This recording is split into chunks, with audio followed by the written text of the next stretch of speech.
guys, how's it going? Welcome back and welcome to Guitar Lessons Part 4. This is where we're going to start teaching you some chords. So if you've been through 1, 2, and 3 with the blues patterns, and you've been playing with that for a little bit, I'm sure, having some experimental fun, now we're going to get you into playing some chords. So the chords we're going to start with today are G, C, D, and E minor. With knowing these 4 chords, you're going to be able to play tens of thousands of songs. Okay, you just got to figure out the strumming patterns for those songs. Okay, that's the big thing. So let's start out with, as usual, fingers are 1, 2, 3, and 4. Thumb not really counted, but very useful because you're going to need it to hold on the guitar neck with and to form your chords. Now, like everything else in the blues, there's this angle stuff, right? You need to be able to know that, right, to get proper angles. So chords are the same way. You have to form them based on, for one, comfort, but two, an angle at which that you can form the chords properly without deadening strings, okay, and being able to switch between them. And switching between chords is something that you have to learn to do very quickly, even though sometimes you're going to be stuck on one chord for a while, and then, you know, you'll go to the next chord and so on, but you still got to be able to switch very smoothly and very quickly to the corresponding chords that you're going to need. So G, C, D, and E minor are going to look something like this. I'm just going to go through something first, and then I'll explain everything.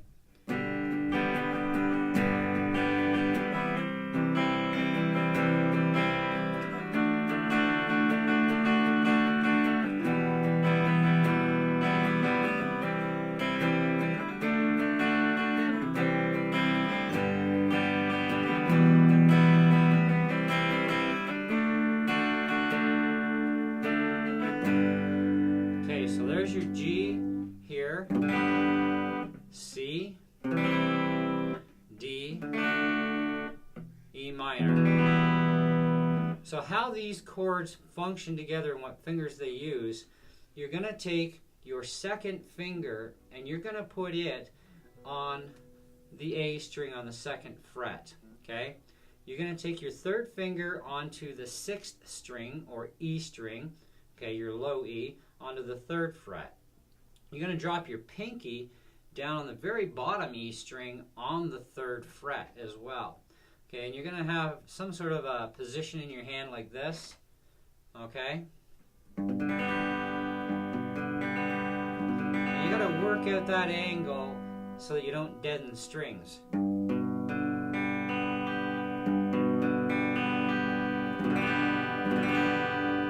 Okay, and that's your G chord.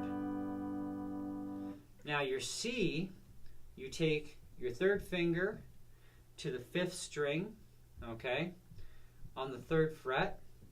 Your 2nd finger goes on the 2nd fret of your 4th string or D string.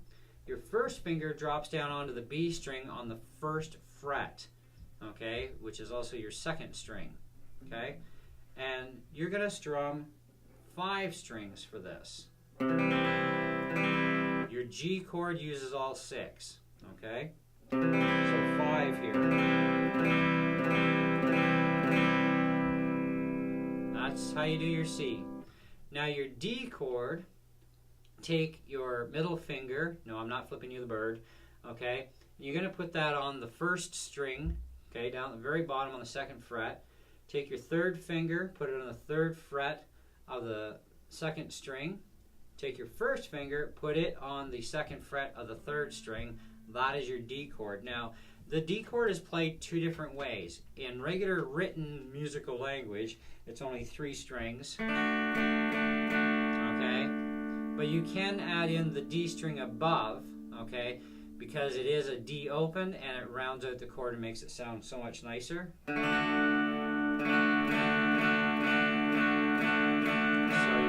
Bottom 4 strings, or the bottom 3. And I would advise getting used to both of those ways of doing it, because when you start moving this chord up the neck, you won't be able to use that open D anymore because it's going to sound horrible. So you're only going to be able to use the 3. So learn to strum both ways.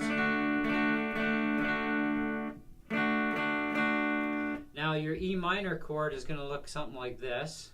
Okay, it's almost like you're doing this, which is not a bad thing. Okay, and you're going to use your second finger on the second fret of the 5th string, and you're going to use your third finger on the 2nd fret of the 4th string, and you're going to strum all 6 strings. Now if you want to, you can get away with only strumming 5. Okay? Or you can add in the 6th. Now, as far as strumming patterns go, we're going to start you out with something really basic, which is nothing more than a down, down, down, and then we'll do a down, up type of thing. So, starting with your G, let's just do this as G, C, D, E minor, and then you can mix it up any way you want, okay?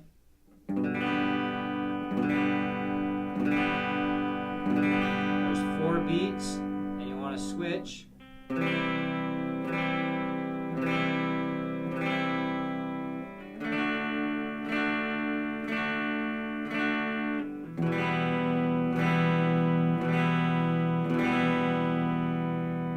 So very easy strumming. Now with strumming, you can have a little bit more stick pick out, you know, to glide it more gently. It's kind of like using a brush, painting brush.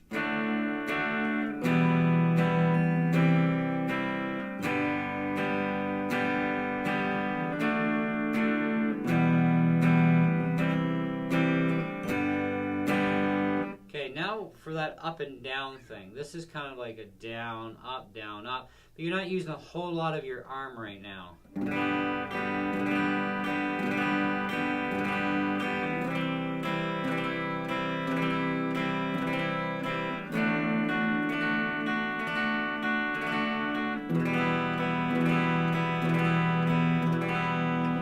Now the one thing you gotta realize too is the strings that you're strumming, the G is 6, C is 5, D is 3 or 4, and then E minor is going to be either 5 or 6. So you gotta practice on kind of watching here at your strumming part of your hand to make sure that you're hitting the right strings. Your fingers should be able to guide themselves once you get used to all that. You know, I mean, you can just sit here and not strum at all and just, you know, go G, C, D, E minor, C, D, E minor, G, and learn to switch, you know, type of thing, and then bring your strumming into it.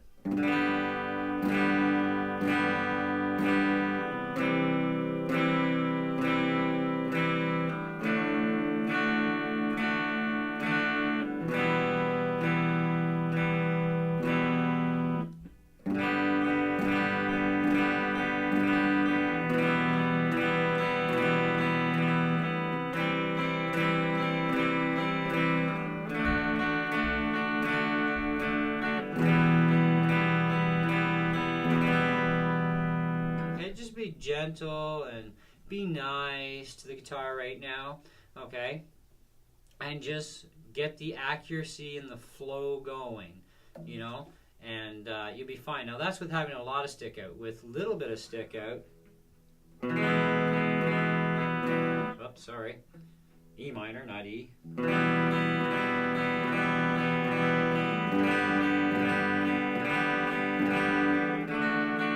The volume level changes because you have less stick out, your pick gets a little stiffer, okay? And there's nothing wrong with that, you know, especially if you're going to start playing some crazy stuff, you know? Okay? You're going to need that little stick out as opposed to a large amount of stick out, because a large amount of stick out can mess you up with your strumming, okay?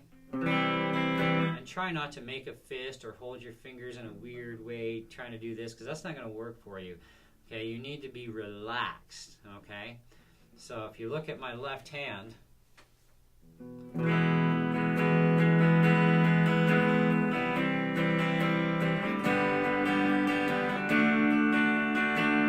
you'll see there's more wrist movement and less arm movement right now. There will be times when you will have a lot of arm movement with a little bit of wrist, a lot with a lot of wrist, okay? And then, of course, more wrist than anything else.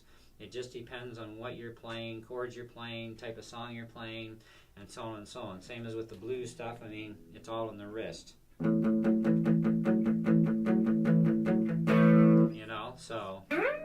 But anyways, enjoy that. And this is part 4, like I said. Check out parts 1, 2, and 3 if you haven't already. That's the starting point of these lessons and how I progress them along.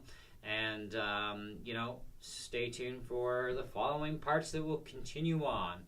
Thanks for watching, and catch you on the next one.